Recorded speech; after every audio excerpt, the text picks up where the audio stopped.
Olá, amigo, amiga. É bom estar contigo mais uma vez, trazendo-te mais um estudo desta série que nos mostra um Deus que nos quer trazer luz e que nos dá paz nos dias atuais. Neste estudo, como dissemos no estudo anterior, nós vamos continuar a falar da lei dos 10 mandamentos.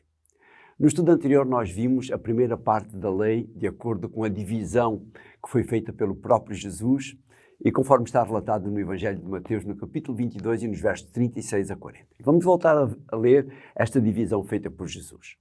Alguém perguntou a Jesus, conforme o verso 36, Mestre, qual é o grande mandamento da lei?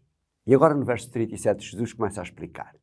E Jesus disse-lhe, amarás o Senhor teu Deus de todo o teu coração e de toda a tua alma e de todo o teu pensamento. Este é o primeiro e grande mandamento.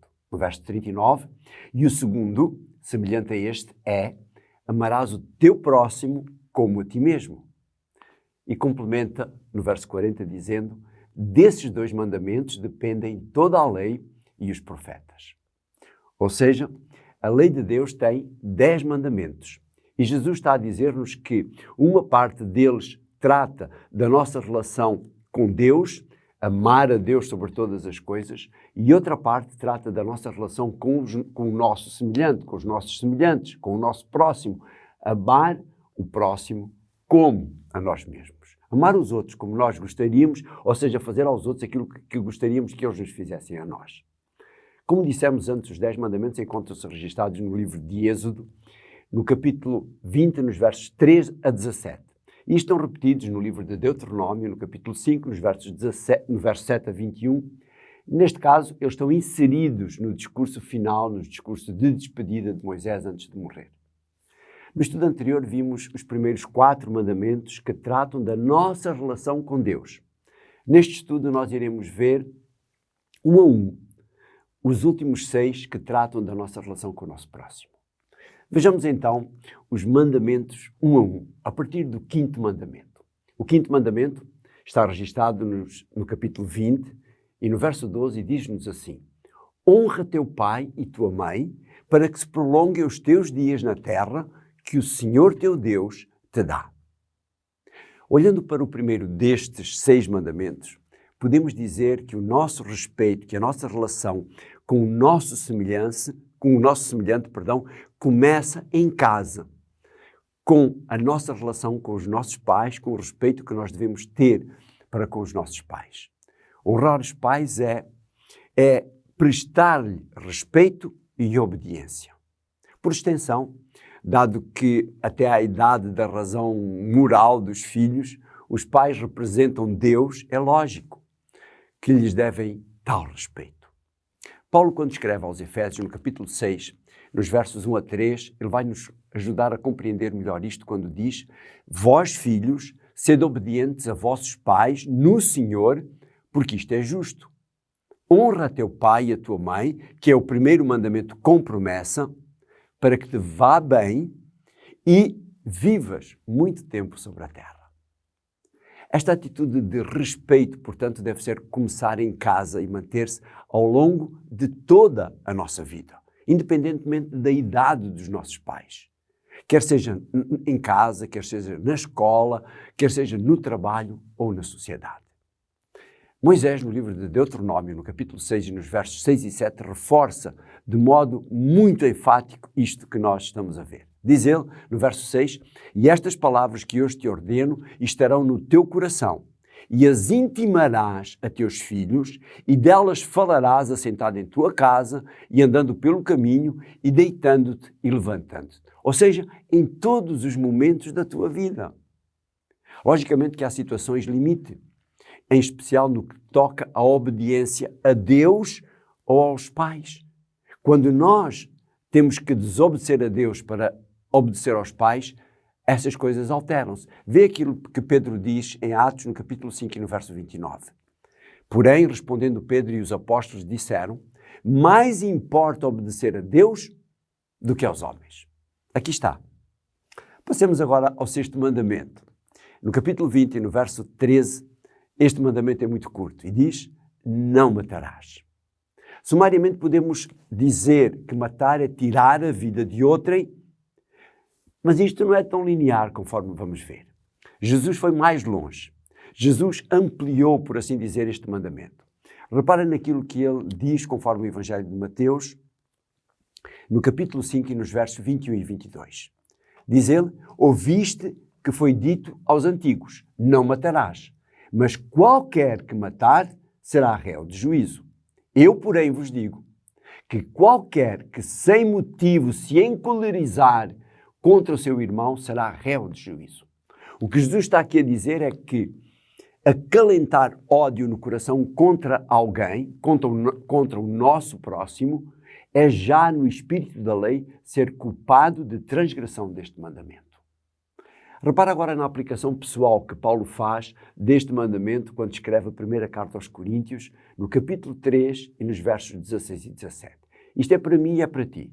Vê o que ele diz. Não sabeis vós que sois o templo de Deus e que o Espírito de Deus habita em vós? Se alguém destruir o templo de Deus, ou seja, o nosso corpo, Deus o destruirá, porque o templo de Deus, que sois vós, é santo. Ou seja, quando através dos nossos comportamentos nós prejudicamos o nosso corpo, o nosso organismo, a nossa mente e a nossa parte física, a nossa parte intelectual, é como se estivéssemos a quebrar o mandamento que diz não matarás. Vamos ao 7º mandamento. Está no verso 14 do capítulo 20 de Êxodo e diz-nos assim: não adulterarás. O que é o adultério? O adultério é a violação do voto matrimonial.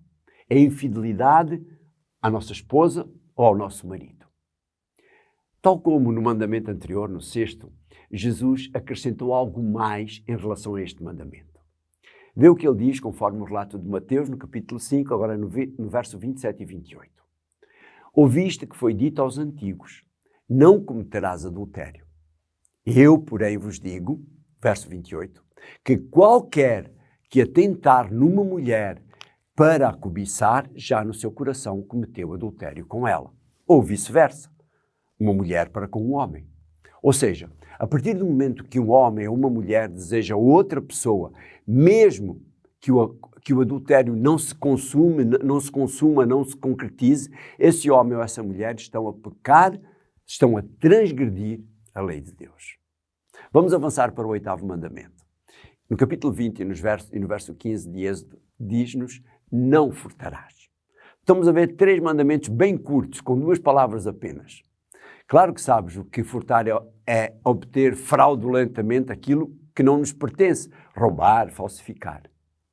Podíamos aqui dizer muito mais sobre o que este mandamento implica em termos das nossas relações com as outras pessoas, com os nossos patrões, ou com os nossos empregados, ou então para com o Estado.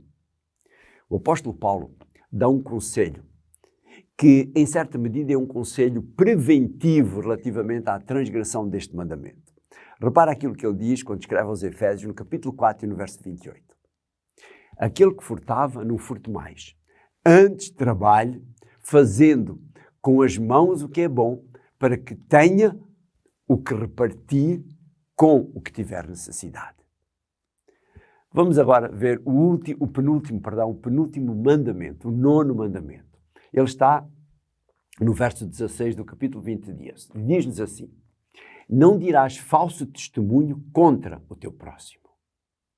Claro que tu já tinhas ouvido esta expressão, que significa falsa. Portanto, um falso testemunho significa mentira, calúnia, uma falsa acusação, algo que vai ferir a reputação de alguém. Vê o que diz Salomão no livro de Provérbios sobre o que acontecerá àquele que mente e que não se arrepende, ou seja, que não muda de atitude. Diz ele no capítulo 21, no verso 28. A testemunha mentirosa perecerá, mas o homem que ouve falará sem imputação.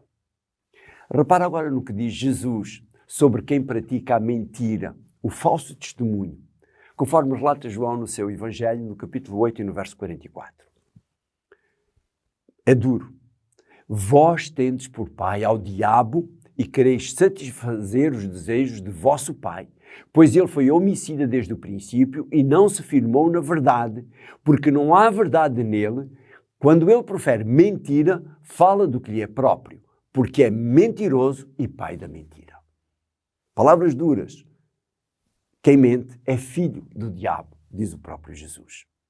Estas palavras são duras porque a mentira é algo muito prejudicial, tanto para quem mente, porque vive uma vida de falsidade, como para quem está envolvido nessa mentira, porque é prejudicado com essa mentira. A esse respeito, novamente, Paulo dá-nos um conselho quando escreve aos Filipenses, no capítulo 4 e no verso 8. Paulo diz: quanto ao mais, irmãos, tudo o que é verdadeiro, tudo o que é honesto, tudo o que é justo, tudo o que é puro, tudo o que é amável, tudo o que é de boa fama, se há algum louvor, se há alguma virtude, se há algum louvor, nisso pensai. E assim nós chegamos ao 10º mandamento, o último dos mandamentos. Está no verso 17 do capítulo 20 e diz-nos assim: não cobiçarás a casa do teu próximo, não cobiçarás a mulher do teu próximo, nem o seu servo, nem a sua serva, nem o seu boi, nem o seu jumento, nem coisa alguma do teu próximo. Ou seja, cobiça é o desejo ardente de possuir alguma coisa que é de outra pessoa, que não é nossa, que é de outra pessoa. É uma ambição desmedida, em que a pessoa não olha a meios para alcançar os fins. O erro não está em ter, mas sim no modo de o ter, que muitas vezes origina prejuízo para outra pessoa. Nós, infelizmente, vimos isso muito no mundo dos negócios e no mundo à nossa volta. Vê agora aquilo que diz Miqueias, um dos últimos profetas do Velho Testamento, sobre esta questão da cobiça. Capítulo 2, versos 1 e 2. Ai daqueles que nas suas camas intentam a iniquidade e maquinam o mal. À luz da alva o praticam porque está no poder da sua mão. E cobiçam campos e os arrebatam, e casas e as tomam. Assim fazem violência a um homem e à sua casa, a uma pessoa e à sua herança. O que o profeta está aqui a dizer é que a cobiça, na maioria das vezes, começa em segredo. A pessoa como que rumina em como pode chegar a obter aquilo que quer e do pensar passa à prática e muitas vezes acaba por envolver outras pessoas para alcançar os seus fins. Este é, infelizmente, um dos maiores males deste mundo. Este mal leva à destruição de recursos naturais, à exploração de seres humanos, entre outras coisas. Prezado amigo ou amiga, os 10 mandamentos são a base de toda a moral e de toda a justiça. As próprias leis humanas estão baseadas nestes 10 mandamentos. Servem para nos guiar na nossa relação com Deus e com aqueles que estão à nossa volta.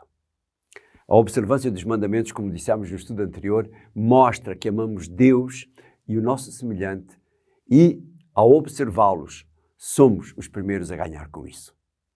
O homem por si próprio não consegue cumprir esses mandamentos.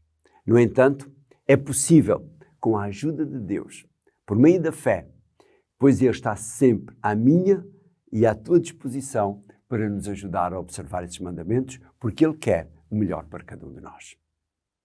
E como temos dito em todos os estudos, e dizemos mais uma vez, se quiseres uma cópia deste estudo ou se quiseres algum esclarecimento mais sobre o que aqui tratamos, envia-nos um e-mail para o endereço que aparece aí à tua frente, no ecrã, e com todo o gosto nós esclareceremos, enviaremos uma cópia ou enviaremos até esta série completa de estudos e até, se não tiveres uma Bíblia igual a esta, que vai ajudar-te a compreender e a chegar mais depressa aos versículos que são indicados porque têm as páginas de cada um dos textos que aqui está. Um abraço e até o próximo estudo.